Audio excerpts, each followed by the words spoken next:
Hello students, myself Maushmi Bhattacharya from Shet Vidya Mandir English High School CBSE Vasai.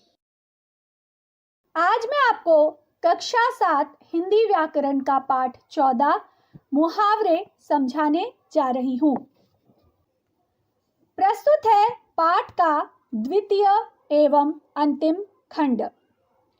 प्रथम खंड में हम मुहावरा किसे कहते हैं एवं पाठ में दिए गए कुछ मुहावरे एवं उसके अर्थों को समझा।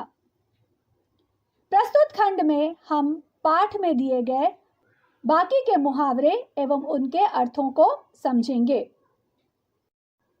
चांद पर थूकना अर्थात निर्दोष पर दोष लगाना। छाती पर पत्थर रखना अर्थात चुपचाप विपत्ति का सामना करना।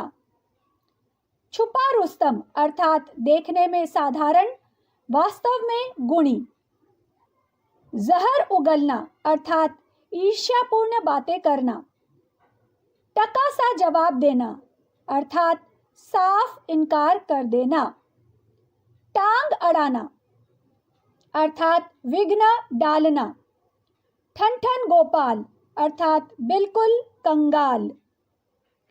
डींग मारना अर्थात अपनी झूठी प्रशंसा करना।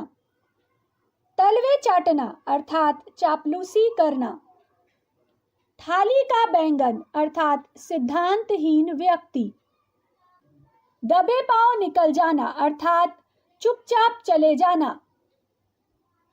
नमक मिर्च लगाकर कहना अर्थात बढ़ा चढ़ाकर कहना। नाक भौं सिकोड़ना अर्थात घृणा प्रकट करना।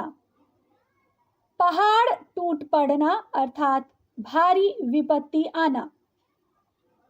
बात का धनी होना अर्थात वायदे का पक्का होना। भीगी बिल्ली बनना अर्थात भयभीत होकर रहना। रंग लाना अर्थात प्रभाव दिखाना। लोहे के चने चबाना अर्थात बहुत कठिन कार्य करना।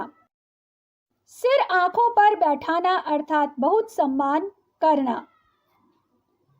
सिर पर पांव रखकर भागना अर्थात घबराकर बहुत तेज भागना। इस प्रकार हमने पाठ में दिए गए सभी मुहावरों को एवं उनके अर्थों को भी समझा। व्याकरण के सभी पाठ के अंतर्गत आपसे यह कहा जाता है कि व्याकरण निरंतर अभ्यास द्वारा सीखने की चीज है। इस पाठ में भी आपसे वही कहा जा रहा है कि व्याकरण निरंतर अभ्यास द्वारा सीखने की चीज है।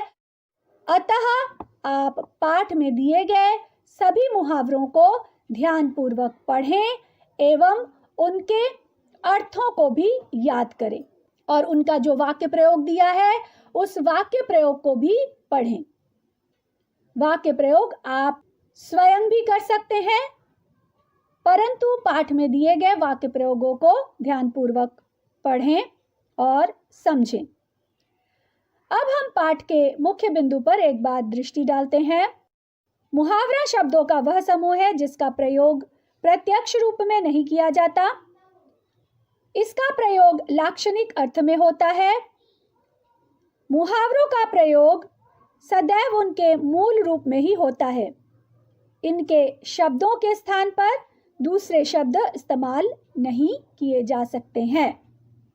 जिस प्रकार हमने विलोम शब्द के अंतर्गत पढ़ा था कि तत्सम शब्दों का विलोम तत्सम और तद्भव का विलोम तद्भव, देशज का देशज और विदेशी का विदेशी ही होता है, उसी प्रकार मुहावरा पाठ के अंतर्गत भी आपको यही बताया जा रहा है कि जो शब्द मुहावरे में प्रयोग किए गए हैं वही शब्द आपको लिखने हैं।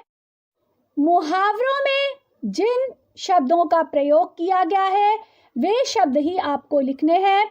उनके पर्यायवाची शब्द आप प्रयोग नहीं कर सकते हैं, क्योंकि पर्यायवाची शब्द प्रयोग करने से मुहावरे का अर्थ बदल सकता है और उसकी सुंदरता नष्ट हो सकती है।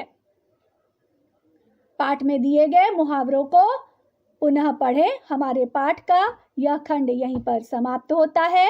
धन्यवाद।